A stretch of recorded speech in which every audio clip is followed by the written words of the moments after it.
unë nuk kam shkuar mbrapa Ervin Salianit, por në radhë parë e inkurajoj, i e vlerësoj, por e di fundin e gjës. Po e them fatjesisht, ajo parti, vetëm se nuk ka certifikat pronësie nga zyra e kadastrës, por është partia e Sali Berishës.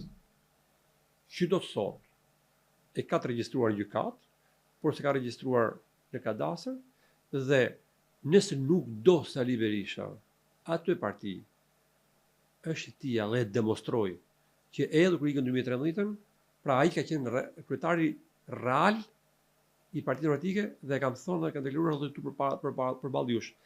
Lulzim Basha ka qenë thjesht një CO administrator.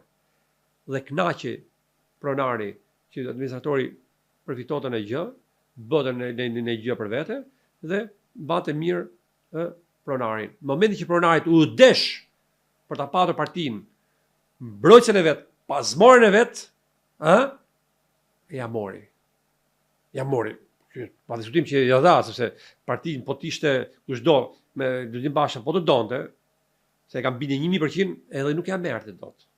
Sepse më kujtohet që mas në shtator nuk doli kur i takim, nuk bëri kur takime, nuk bëri asnjë gjë, dhe ne që ishim aty e kemi thënë se duhet me bazën, edhe ndërkombëtarët gjithë e kuptuan që Lulzim Basha ishte në marrëveshje të heshtur, do shikojnë i fut në kujnë herë, pam, për ishte rrugës kur flet. Dhe është njeriu më fair me Berishën.